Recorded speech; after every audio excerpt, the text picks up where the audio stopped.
quand sortent les esprits, juste précédé d'un souffle, on entend comme un cri.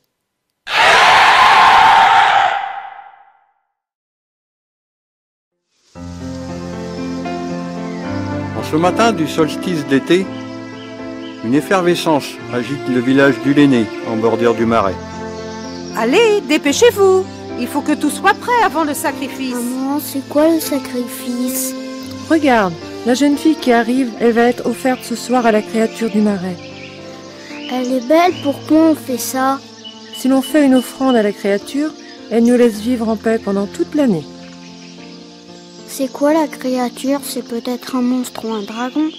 On ne sait pas. Personne dans le village ne l'a jamais vue.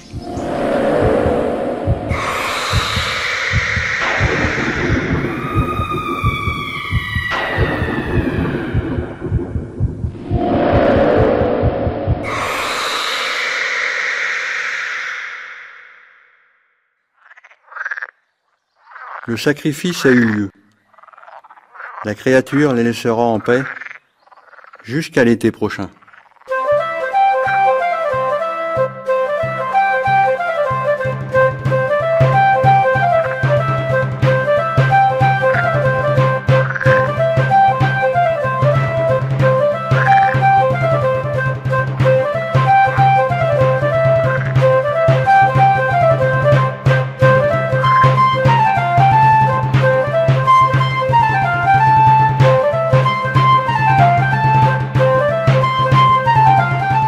Bien, nous voilà tranquilles encore pour une année. Oui, bien sûr, c'est malheureux pour la pauvre jeune fille. Mais si c'est le prix à payer pour notre tranquillité... Et puis, ces paysans ont tellement d'enfants que cela ne fait pas une grande différence. Ça vous va bien de parler de sacrifice? Ce ne sont pas vos filles, à vous les nobillots, que l'on offre à la créature, mais toujours les nôtres. Nous n'avons déjà rien, et en plus on nous vole nos enfants. Si j'ai bien entendu, sa femme serait une fée. On dit aussi que pour vivre son amour, elle a dû renoncer à l'immortalité. Belle preuve d'amour, s'il en est. Ne trouvez-vous pas, messieurs? En tout cas, nous n'avons pas ici affaire à un quelconque paysan. Dis-moi ce qui t'amène. Mal foutu que tu es. Qu'as-tu donc fait au Dieu pour être aussi laid? Bien justement, vieil homme, je voudrais rencontrer ce Dieu si doux, si bon, qui pourrait me transformer. Tu parles de Cernunnos, Dieu du ciel et du temps, qui nous revient parfois sous forme de cerf blanc.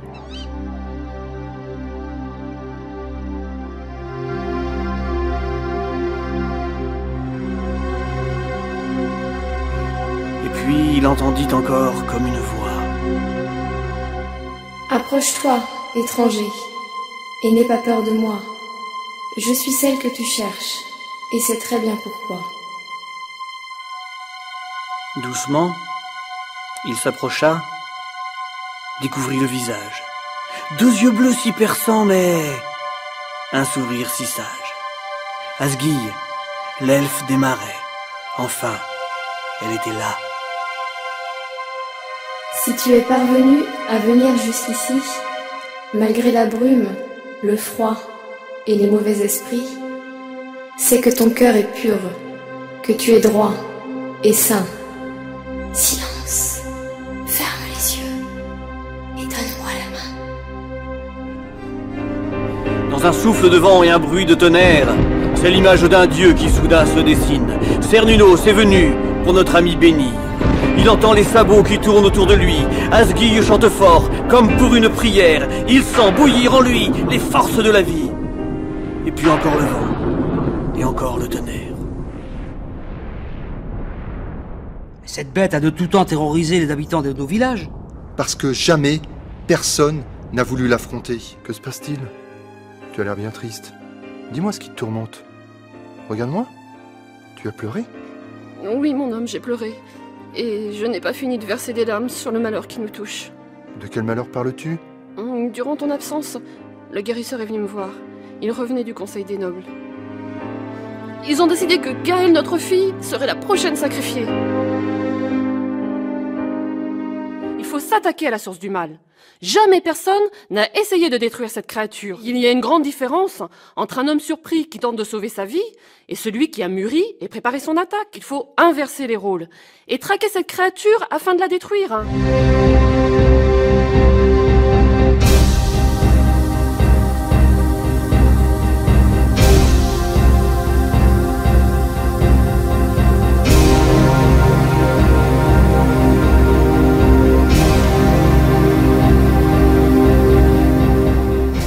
Suivante, du marais, s'échappent des cris effrayants, comme des plaintes de douleur.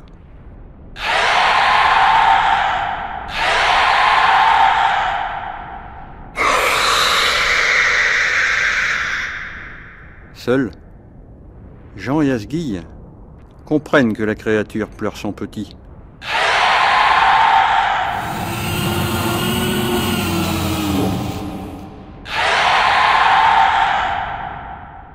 Les nobles décident de prendre des mesures afin que cesse ce carnage.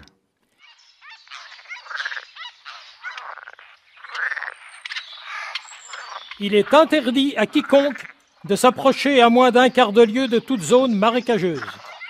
Le bétail ne devra plus être mené dans le marais et ne devra s'abreuver qu'à l'eau des fosses creusées au cœur des villages. Les hommes et les femmes désirant tirer de l'eau au puits devront s'en approcher en groupe avant la venue du crépuscule et après le lever du soleil. Ton sacrifice ne suffira pas à sauver ta fille si tu t'attaques seule à la créature. Et si tu connais d'autres solutions, donne-les-nous, Marceline. Nous ne savons plus quoi faire. Pour vaincre la créature, il n'y a qu'une sorte de gens capables de vous aider, les moines. Vous êtes forgeron, m'a-t-on dit? Oui. Il vous faudra fabriquer une arme assez solide pour transpercer les écailles du monstre, et assez légère pour être le plus maniable possible. Il nous faudra tester la solidité de cette épée sur une pierre, et c'est seulement lorsque nous aurons réussi à fendre la pierre que nous pourrons affronter la créature. Une épée qui taille la pierre, mais c'est tout bonnement impossible. Impossible pour un homme seul, mais avec l'aide de Dieu et de notre Père Lifer, vous verrez que cela est tout à fait réalisable. Vous semblez bien sûr de vous. Pas de moi, mon ami, mais de la foi qui me guide. Jour après jour, il affine la solidité de ses alliages.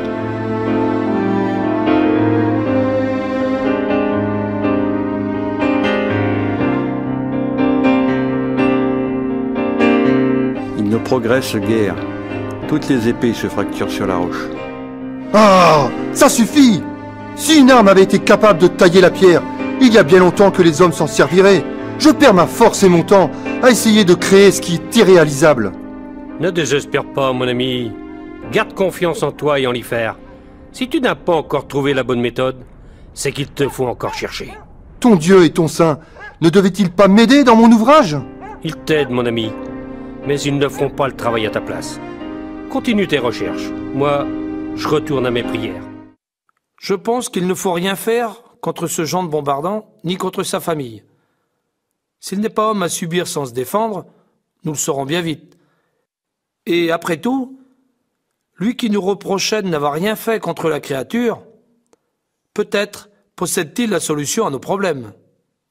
Si nous le laissons faire, ne risquons-nous pas de déclencher les foudres de la bête? Les foudres de la bête, cela fait des mois que nous les subissons. Alors un peu plus, un peu moins, cela ne fait pas une grande différence. Il sera toujours temps pour nous d'accuser ce forgeron de tous nos malheurs, si le besoin s'en fait sentir. Asguille, te voilà! Ça y est, je crois que j'ai trouvé le bon alliage. Jusqu'alors, mes lames étaient trop fragiles ou trop lourdes. Mais là, je viens de fabriquer une arme d'une résistance jamais égalée et d'une légèreté impressionnante. Je vais chercher le moine et ce soir, à la nuit tombante, nous allons l'essayer sur les pierres du Clos d'Orange.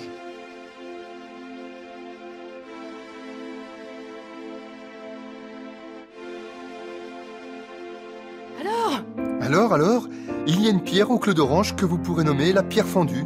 Tu as réussi! Nous avons réussi. Cette créature doit être affamée à l'heure qu'il est. Nous allons profiter de la fête de printemps.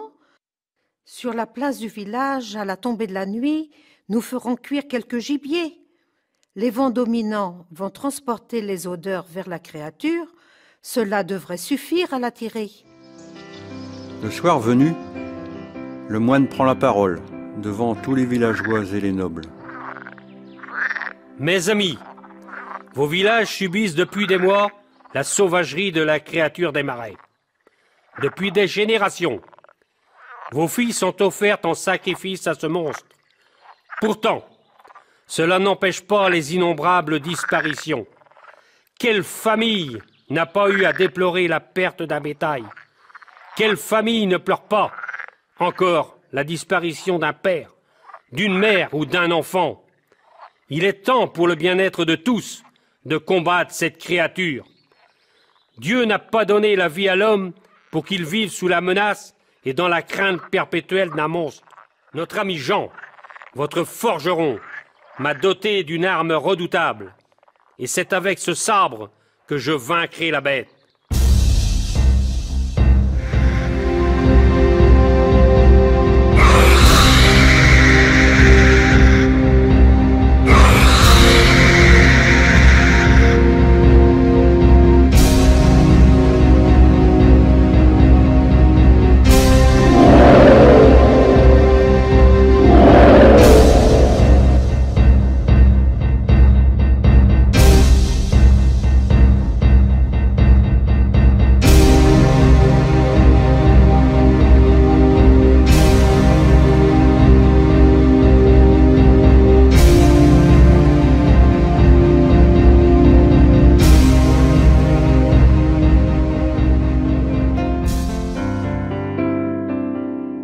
Ce n'est pas moi, ni Jean qu'il faut remercier, mais l'Ifer qui nous a donné la force et le courage dans l'accomplissement de notre combat.